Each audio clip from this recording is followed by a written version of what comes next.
الحمد لله الذي شرفنا على سائر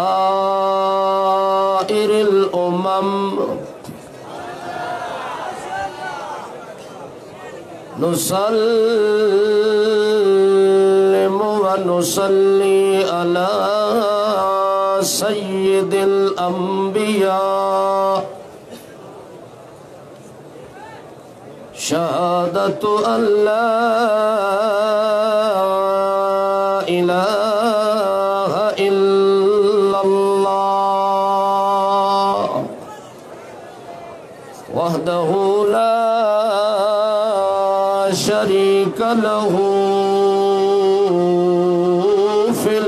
الكائنات ونشهد أن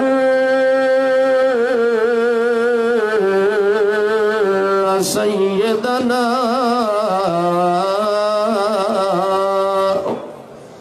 وسندنا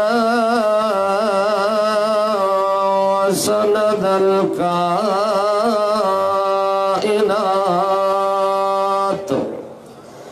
محمودنا ومحبوبنا ومحبوب رب الكائنات. أما بعد فأعوذ بالله من الشيطان الرجيم. بسم الله الرحمن الرحيم.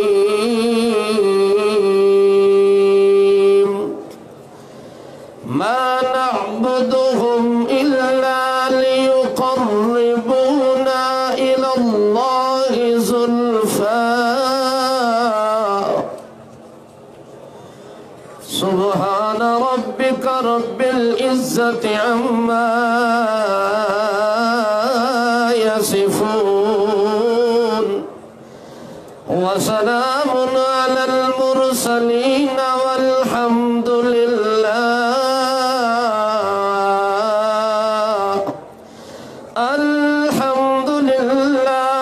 أولا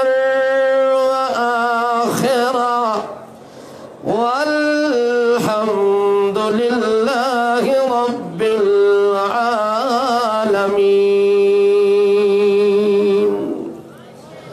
اللهم صل على محمد وعلى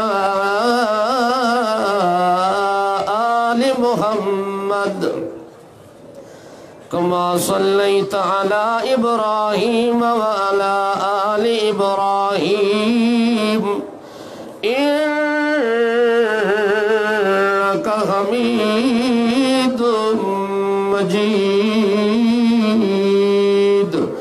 اللهم بارك على محمد وعلى آل محمد كما باركت على إبراهيم وعلى آل إبراهيم إنك حميد مجيد. اللهم صل على محمد صل على صدر محمد صل على أجر محمد صل على قدر محمد صل على عمل محمد صل على جمل محمد صل على جمال محمد صل على كمال محمد إقبال محمد حال محمد قال محمد ملال محمد صل على إقبال محمد صل على حال أحوال قال قيل قول محمد. اللهم صل على محمد أجر عزم نظم بزم اسم جسم محمد صل على عزم نظم محمد صل على حضر سفر أجر قدر روزة قبر محمد. اللهم صل على محمد عنوان آن شان بیان لسان قلب جنان محمد اللہم صلی علی محمد کتفین محمد امرین محمد شمسین محمد عضدین یدین مرفقین رجلین رکبتین محمد اللہم صلی علی محمد حسننا شرفنا ظرفنا عدلنا عزمنا نظمنا محمد اللہم صلی علی محمد حالت وقالت عدالت ادارت اقامت دیانت ولایت عنایت ہدایت صداقت شرافت حجت لجت سنت جمت لمت وفرت عصبت نسبت ہجرت حجرت نا محمد اللہم صلی علی محمد جمیل محمد صلی علی امین محمد صلی علی عظیم کریم اکرم ارحم انوار اجدار اکبر افضل اشرف اظرف اسعد محمد اللہم صلی علی محمد وعلا آل محمد وبارک وسلم ثم صلی علیہ.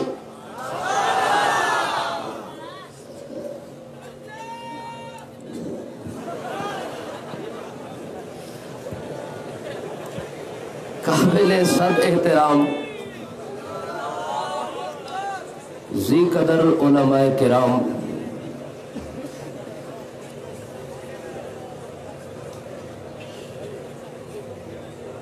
اللہ جل جلالہ کا عظیم احسان اور انعام جس ذوالجلال والکمال نے آج کے اس عظیم اجتماع عام کے اندر آپ حضرات کے سامنے چند لمحات کی حاضری کا شرف عنایت فرمایا ہے. میں آپ حضرات کے سامنے لمبی یا طویل گفتگو کے لیے حاضر نہیں ہوا، میں صرف حاضری لگانے کے لیے آپ حضرات کی خدمت میں پیش ہوا ہوں. سب سے بڑی اہم اور مشکل بات یہ ہے کہ میں اپنے شیخ المشائخ امام الکلام شیخ القرآن حضرت مولانا محمد طیب طاہری زیدہ مجدہ کی موجودگی میں کسی قسم کا واعظ یا نصیحت یا لب کشائی کی سکت نہیں رکھتا، البتہ ان کے حکم اور ارشاد کی تعمیل کرتے ہوئے ایک ہی مسئلہ جو میرے ذمے عنوان لگایا گیا ہے اسی پہ آپ حضرات کو صرف اشارتاً بات کر کے میں اپنی بات کو ختم کرنا چاہوں گا. نظر اور نیاز یہ ایک مستقل شریعت مقدسہ کے اندر عبادت کا نام ہے. مشرکین مکہ جب نظر اور نیاز کسی کی دیتے اور دینے کا پروگرام بناتے تو ان کے دل میں سب سے زیادہ خیال اور تصور یہ ہوتا کہ اس نظر اور نیاز دینے سے ہم رب کا قرب حاصل کرنا چاہتے ہیں، ہم رب کے قریب ہونا چاہتے ہیں. تو شریعت مطہرہ نے نظر اور نیاز کے متعلق احکامات بیان فرما کے یہ بات ظاہر کر دی کہ جو کام مشرکین مکہ رب کے قرب کے لیے کرنا چاہتے ہیں وہ نظر اور نیاز غیر اللہ کی دیتے، نظر اور نیاز مرے ہوئے بزرگوں کے نام کی دیتے، نظر نیاز اپنے اصنام اور بتوں کے نام کی تقسیم کرتے اور دل میں ارادہ یہ رکھتے کہ اس سے رب کا قرب حاصل ہوگا. اللہ نے حضرت محمد مصطفیٰ احمد مجتبیٰ صلی اللہ تعالی علیہ وسلم کے سر مقدس پہ نبوت کا تاج سجا کے آپ نے اپنے پیغمبر حضرت محمد مصطفیٰ کے ذمہ یہ بات لگائی کہ میرے پیغمبر آپ جا کے اس قوم کے اندر اعلان فرما دیں، آپ اس قوم کے اندر جا کے بیان فرما دیں، آپ جا کے اس قوم کے اندر اس بات کی تفسیر کر دیں، اس بات کی تشریح کر دیں کہ کہ جس چیز کو آپ قرب سمجھتے ہیں، جس چیز کے ذریعے اللہ کے قریب ہونا چاہتے ہیں، یہ بات آپ کو اللہ سے دور کر رہی ہے۔ چونکہ نظر اور نیاز عبادت ہے، اور نظر اور نیاز جب بندہ اللہ کے نام کی دیتا ہے تو شریعت میں وہ عبادت بن جاتی ہے۔ اگر یہی نظر اور نیاز کسی خیر کے نام کی، کسی بزرگ کے نام کی، کسی پیر کے نام کی، کسی فقیر کے نام کی، کسی مردہ کے نام کی، کسی زندہ کے نام کی، کسی نوری ناری خاکی کے نام کی اگر نیاز دیتا ہے، نظر دیتا ہے تو یہ بغاوت بن جاتی ہے۔ اگر یہی نظر و نیاز بندہ تقسیم رب کے نام کی کرتا ہے تو شریعت میں یہ عبادت بن جاتی ہے۔ شریعت میں کیا بن جاتی ہے؟ عبادت بن جاتی ہے۔ اگر نظر نیاز اللہ کے نام کی دی جائے، جو چیز تقسیم کرنا چاہتا ہے، جو چیز دینا چاہتا ہے، اس کی نسبت اللہ کی طرف کرے، اس کو منسوب رب کی طرف کرے۔ جب وہ خیر کی طرف منسوب کرتا ہے، کسی دربار کی طرف منسوب کرتا ہے، کسی مزار کی طرف منسوب کرتا ہے، کسی درخت کی طرف منسوب کرتا ہے، کسی زندہ یا مردہ، چھوٹا یا بڑا، اصغر یا اکبر، پیغمبر یا ولی یا پیر یا فقیر یا جن یا فرشتہ، کسی کے نام کی کوئی چیز منسوب کرتا ہے، چاہے وہ چاول ہے، چاہے وہ پکوان ہے، چاہے کوئی کھانا ہے، چاہے کوئی بکرا ہے، کوئی چھترا ہے، کوئی جانور ہے، کوئی چیز اگر خیر اللہ کے نام کی منسوب کرتا ہے تو یہ عبادت کے بجائے رب کی بغاوت بن جاتی ہے۔ اور اللہ فرماتے ہیں میرے پیغمبر آپ ان مکے والوں کے سامنے اعلان فرما دیں، ابو جہل نظر نیاز دیتا ہے غیر اللہ کے نام کی، ابو لہب نظر نیاز دیتا ہے غیر اللہ کے نام کی، عتبہ شیبہ نظر نیاز تقسیم کرتا ہے غیر اللہ کے نام کی۔ میرے پیغمبر آپ اپنی نظر اور نیاز کا اعلان کریں، چونکہ یہ عبادت ہے اور آپ کو میں نے بھیجا اس لیے ہے تاکہ دنیا کو بتلائے کہ عبادت کا حقدار کون ہے۔ نظر کس کے نام کی؟ نیاز کس کے نام کی؟ اللہ کے نام کی۔ اسی لیے اللہ فرماتے قل ان صلاتی، اے میرے پیغمبر قل اعلان فرما دے، کیا فرماتے؟ اعلان فرما دے، اور میرے پیغمبر ان کو مسئلہ بتلا دے جو مغالطے میں پڑے ہوئے، آپ اعلان فرمائے تاکہ دنیا کو پتہ چل جائے کہ نظر نیاز سوائے رب کے کسی اور کی نہیں ہو سکتی۔ اس لیے اللہ کے پاک پیغمبر فرماتے ہیں لوگوں آؤ، اللہ نے مجھے حکم دیا ہے، میں اسی کے متعلق اعلان کرنا چاہتا ہوں۔ اور کیا فرماتے اللہ کے پیغمبر؟ ان صلاتی وَنُسُكِي وَمَحْيَايَ وَمَمَاتِي لِلَّهِ رَبِّ الْعَالَمِينَ لا شریک لہ وبذالک امرت وانا اول المسلمین۔ اے میرے پیغمبر آپ اعلان فرما دے ان صلاتی، نماز عبادت ہے، وہ میں رب کے لیے پڑھتا ہوں، ونسکی، قربانی کرنا، جانور ذبح کرنا، یہ عبادت ہے، اور یہ عبادت سوا اللہ کے میں اور کسی کے لیے نہیں کرتا۔ میں بکرا ذبح کرتا ہوں، اونٹ ذبح کرتا ہوں، گائے ذبح کرتا ہوں تو میں کس کی خاطر کرتا ہوں؟ یہ میرا عمل اور یہ میری حرکت للہ، ایک اللہ کے لیے میں کرتا ہوں۔ چونکہ جو عبادت ہوتی ہے وہ عبادت صرف اللہ کے لیے ہوتی ہے، وہ کسی نبی ولی پیر فقیر کے لیے عبادت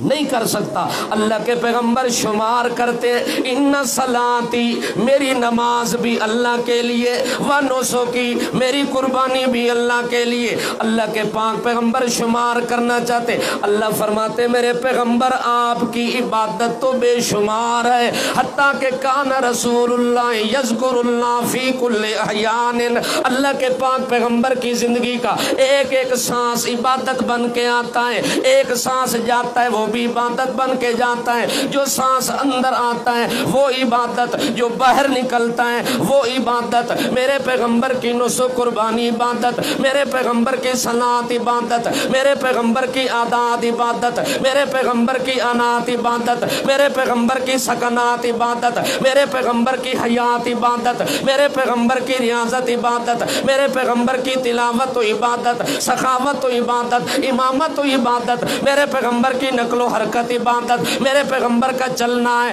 پھرنا ہے، بیٹھنا ہے، اٹھنا ہے، کھانا ہے، پینا ہے، آنا ہے، جانا ہے، جینا ہے یا مرنا ہے للہ، ایک اللہ کے لیے ہے۔ اللہ فرماتے ہیں میرے پیغمبر کہاں تک شمار کرتے رہیں گے؟ آپ کی تو ساری زندگی عبادت میں گزری ہے، آپ کی ایک ایک حرکت عبادت میں گزری، آپ خلاصہ نکال کے کہیں ان صلاتی و نسکی و محیای و مماتی، میری زندگی بھی اللہ کے لیے، میری موت بھی اللہ کے لیے۔ میری زندگی اور موت بھی کس کے لیے وقف ہے؟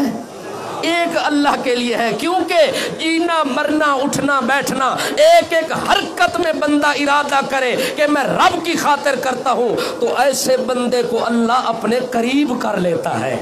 وہ اللہ کا مقرب بن جاتا ہے۔ اس لیے اللہ کے پاک پیغمبر سجدہ ریز ہوتے ہیں، اور جب سجدہ کرتے ہیں تو سب سے زیادہ اللہ کے قرب میں چلے جاتے ہیں۔ اللہ کا قرب حاصل کرنا ہو تو جو نقل و حرکت کرنی ہے اللہ کے لیے ہونی چاہیے، کسی خیر کے لیے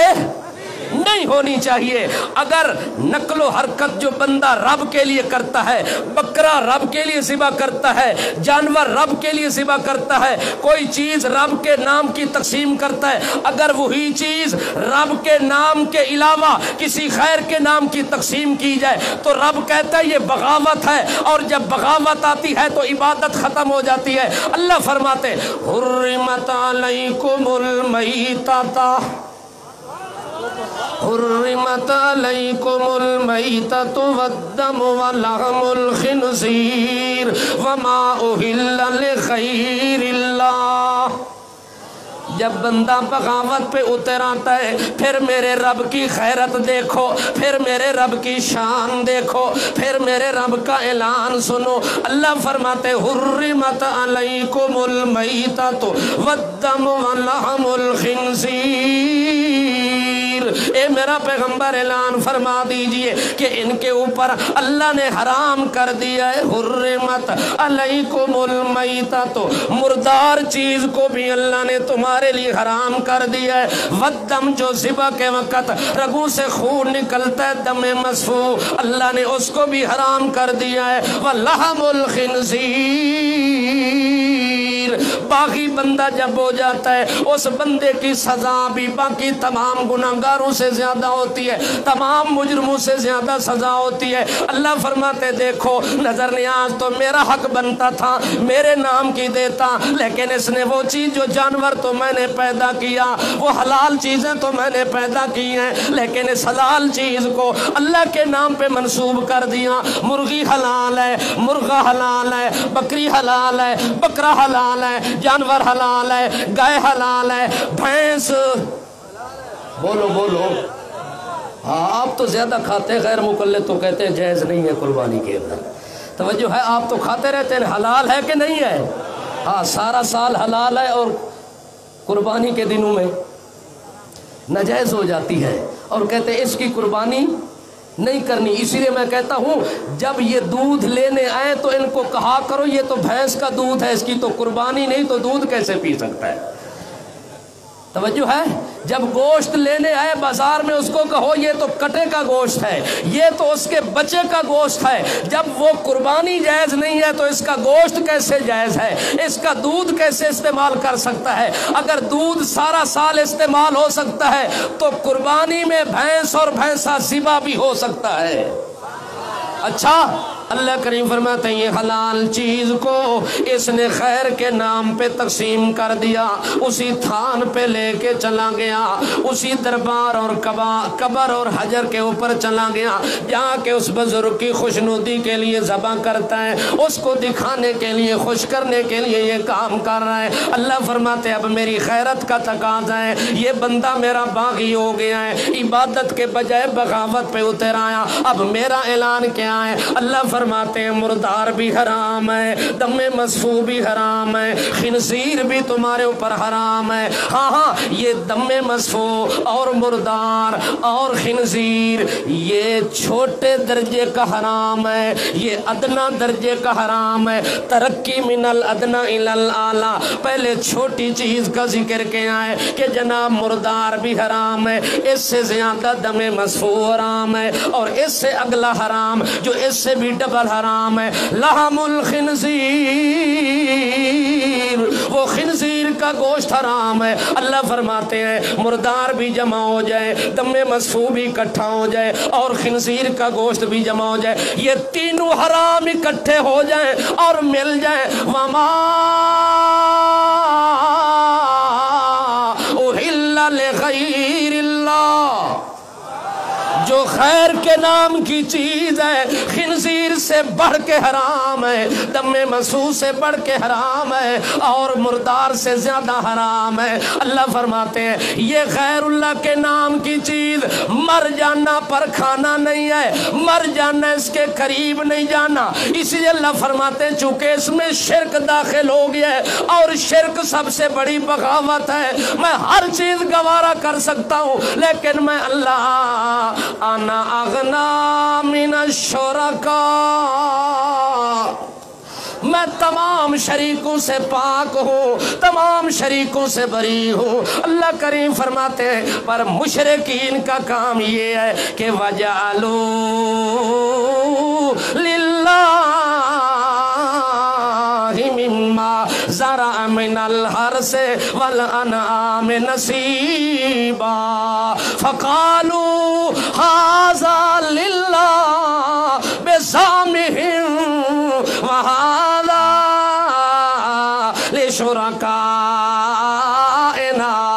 مشرک آدمی جب اس کا باغ، جب اس کی فصل، جب اس کی کھیتی تیار ہو جاتی ہے، جب اس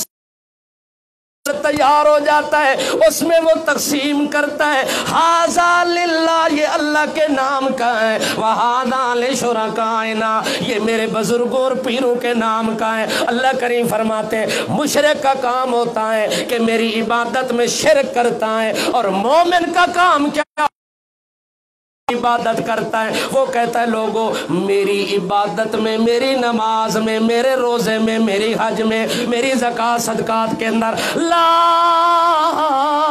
شریک لہ وبذالک المسلمین، میں جو عبادت کر رہا ہوں اس میری عبادت میں اور کوئی شریک نہیں ہے، میں جو کچھ بھی دوں گا خالص اللہ کے نام کا دوں گا، جو عمل بھی کروں گا خالص اللہ کے نام کا کروں گا، اس عمل کے اندر کسی نبی کا حصہ نہیں ہوگا، کسی ولی کا حصہ نہیں ہوگا، کسی پیر کا حصہ نہیں ہوگا، کسی زندہ مردہ کا حصہ نہیں ہوگا، کسی نوری ناری خاکی حجری شجری کا حصہ نہیں ہوگا، کسی اول آخر اجدر اکبر اظہر کا حصہ نہیں ہوگا، جو کچھ بھی ہوگا للہ رب العالمین، صرف اللہ کے لیے ہوگا اور کسی کے لیے نہیں ہوگا۔ حضرت علی المرتضیٰ سے ایک دن کچھ لوگوں نے سوال کیا، حضرت جی ہمیں کوئی ایسی بات بتلاؤ جو نبی کریم نے آپ کو سپیشل بتلائی ہو، اکیلے بتلائی ہو، تنہائی میں بتلائی ہو۔ حضرت علی المرتضیٰ فرماتے ایسی تو کوئی بات نہیں، البتہ ایک بات میرے ذہن میں ہے۔ اللہ کے پاک پیغمبر نے ایک موقع پر ارشاد فرمایا لعن اللہ من ذبح لغیر اللہ،